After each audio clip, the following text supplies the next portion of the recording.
আজকে গিয়েছিলাম ডোমজুড়ের বারুইপাড়ায়, কারণ বোম্বা পুজো উপলক্ষে এখানে প্যান্ডেল প্রস্তুতি কতদূর এগোলো সেটা তোমাদের সামনে তুলে ধরার জন্য আমি দুপুর বেরিয়ে পড়েছিলাম ডোমজুড়ের বারুইপাড়া যাওয়ার জন্য। আর এখান থেকে ডান দিক নিয়ে শর্টকাট রাস্তা ধরে আমি পৌঁছে যাবো ডোমজুড়ের বারুইপাড়া।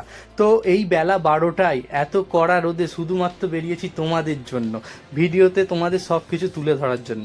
রাস্তা আগে অনেক খারাপ ছিল, এখানে কালী পুজোর আগে রাস্তাটা নতুন করে ঢালাই করা হয়েছে, দেখতে পাচ্ছ কত সুন্দর ঢালাই রাস্তা হয়ে গেছে। আর এখন বলতে বলতে পৌঁছে গেছি আমি মন্দিরের কাছে। আর মন্দির প্রাঙ্গণটা দেখো কত সুন্দর লাগছে, আর মন্দিরটাকে তো অসাধারণ সুন্দর দেখতে লাগছে। আর এখানেই 1 মে হতে চলেছে বোম্বা পুজো। তো কারা কারা এই বোম্বা পুজোয় উপস্থিত থাকো বা আসো আমাকে অবশ্যই কমেন্ট করে জানাবে। আর এই বারুইপাড়া থেকে যদি কেউ ভিডিওটা দেখো তাহলে অবশ্যই শেয়ার করে সবার কাছে পৌঁছে দেবে। আর আমার চ্যানেলে নতুন হলে অবশ্যই ভিডিওটাকে লাইক করে একটা ফলো করে দেবে। আর এখানে উপরে পাখা লাগানো হয়েছে, কারণ প্রচণ্ড গরম, এই গরমে মানুষের এখন নাজেহাল অবস্থা। তো ভিডিওটা ভালো লাগলে অবশ্যই একটা লাইক করে দাও। আর এখন আমি বাড়ি ফিরছি, বেলা অনেক হয়েছে, কারণ 12টায় এসেছিলাম আর এখন বাজে 12:30।